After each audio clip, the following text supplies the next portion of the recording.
Rick Ostermann. Germany. 2017.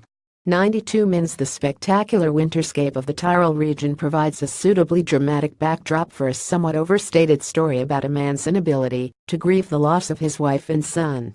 Based on a novel by Jochen Rosch, Krieg weaves together two timelines. The past sees Arnold Ulrich Mathis and his wife Barbara Auer anxiously waiting for news from their son Chris Samuel Schneider, a soldier serving in an unspecified Middle Eastern war zone. The present follows Arnold to the mountaintop hut, where he has retreated following his double bereavement, his grief festering and mutating into a feud with a fellow loner. In the journey from page to screen, we have been left with a few rather thankless characters, contrived plotting, and a few too many preposterously extreme actions on the part of the self-described pacifist repeatedly jolt the audience out of the film. The grandeur of the snowlot and mountain scenery notwithstanding, this is a story which is perhaps best suited to the small screen. Although other festival bookings, the film arrives in Zurich, having premiered in Venice, are possible. In the journey from page to screen, we have been left with a few rather thankless characters. Prominent among these is the local policeman in the village near Arnold's mountain hideaway. His main function is to foreshadow action and plant red herrings with pointed lines inquiring whether Arnold has found the rifle that the previous owner left behind. He has, and expressing the hope that Arnold's hut doesn't burn down. Another slightly awkward character is the Hatfield village vet, a man almost comically ill-suited to his vocation. He advocates euthanizing Arnold's wounded dog almost before Arnold has put the animal on the examining table. "It's got blood poisoning," he diagnoses, dismissively.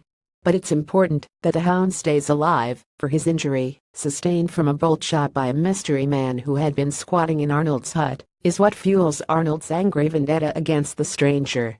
Meanwhile, in the flashbacks, the garden shed fills up with empty wine bottles as Arnold's wife attempts to blot out the constant worry of having her only son deployed to war. The initial provocation, the injured dog, the trashed hut, triggers a disproportionate response from Arnold, who torches the man's tent and its contents, arms himself with a hunting knife and binoculars, and then chucks a petrol bomb at his new shelter. When the man, who, it is hinted, is the missing husband of gallery owner and Jordis Treble, responds in kind, Arnold seems surprised. "What do you want?" he yells, somewhat redundantly. Part of the problem is that there isn't enough of a contrast between Arnold in the pre-tragedy flashback stoic, reserved, and Arnold in the post-tragedy present stoic, reserved, with unbrushed hair to persuade us that he is a man unhinged by repressed grief. A lachrymose score, supplemented with mournful Hank Williams and seasick Steve tracks, doesn't help matters. More effective is the heightened sound design.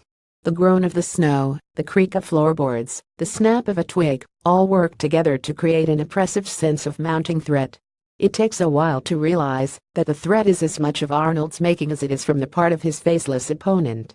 Production company Chicago Film GmbH, WDR Westdeutscher Rundfunk Köln. International sales info at chicagofilm. The producers Marcos Cantus, Martin Lewald, Mitchell Picorni. Screenplay Hannah Hollinger. Cinematographer Lee Stryker. Editor Christopher Wormke. Music Stefan Will. Starring Ulrich Mathis, Barbara Auer, Jordis Treble, Lily Epley.